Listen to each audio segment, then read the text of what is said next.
Hello everyone, welcome to KSR Data Vision YouTube channel. We are seeing the playlist on DAG function. So the next video which we are going to see will be on the topic the difference between sum and SumX. Now this is a most important interview question as well. Lot of times you can expect the panelist to ask this question. Now let's see this as an example. So whenever there is a difference, don't try to remember in terms of a definition, but always try to understand how it works internally.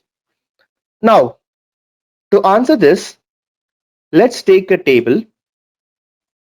In this table, let me take a country and we do have sales.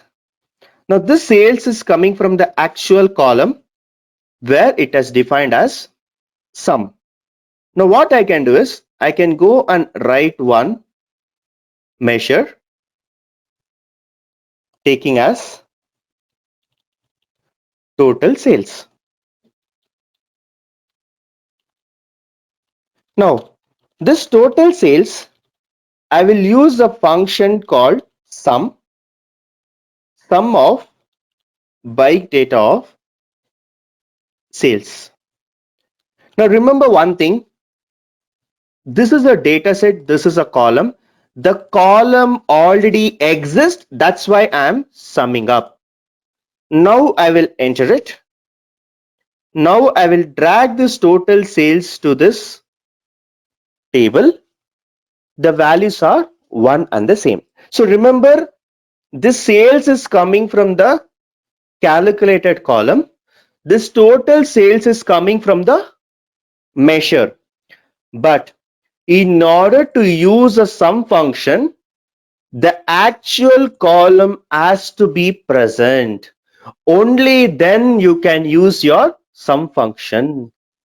But in the real time, let us assume this is your data set. We are seeing as a bike data, we were having till the order quantity.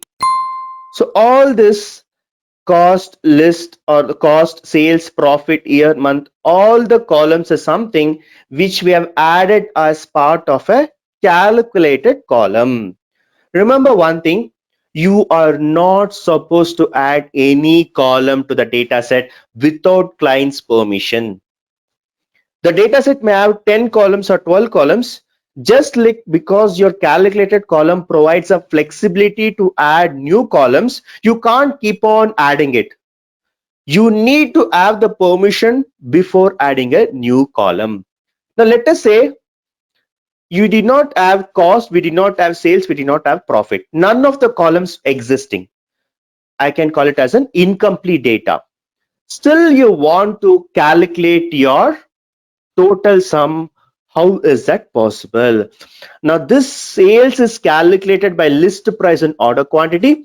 This becomes a calculated column, and that's the reason I am able to write sum of existing column, which is my sum function. Now there is a situation where there is a restriction where your client is telling don't add any calculated column. So the requirement is you need not have a calculated column, but still you want to achieve your sum of sales. How do you achieve that? Now again I go to this new measure. Now I'll write total sales using X function. And if you see here, there is a function called SumX. In this SumX, if you see, it is asking for the table and it is asking for the expression. You can directly give the calculation which you wanted. You need not have the existing column. So bike data will be my table, and the expression which I want to give, I can simply write as bike data of list price into bike data of order quantity. Now what I've done here is there is no existing column called sales, but still I was able to write this function. Now I'll simply go and drag this function here. Don't you see the values are same? This one is basically coming from the calculated column. This one is basically coming from a simple sum function, and this one is coming from a sumx function. Remember the third one, there is no existing column that I am using, but I am using something called expression. This is a table and this is a column where I can directly multiply. This is what sumx will do. Sumx will basically avoid your calculated column. By this, you can avoid your adding a new column to the data set and directly calculate it. Now, in order to define your sum and sumx, this is an actual existing column that exists. So you can just define as sum is an aggregated function that is applied on the existing column. It just aggregates it. It just aggregates at the column level. Now coming to the sumx function, the sumx function can be applied to a non-existing column by giving a expression. So what happens in this sumx function is list price into order quantity. So list price into order quantity, this will be multiplied by this will be multiplied by this will be multiplied by this will be multiplied by this. It continues for all the rows and then it will take the sum value. This is how the function works.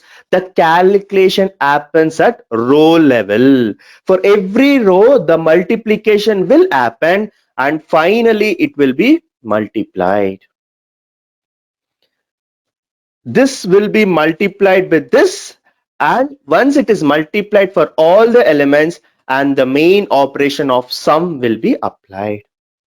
Now this is the sumx function. So remember when you have to use sum and when you have to use sumx, and also remember how you need to explain to the interviewer by just giving an example of existing column and a non-existing column. This is one of the most repeated question in interviews. We'll see more topics in the upcoming videos. Thank you for watching. Please subscribe.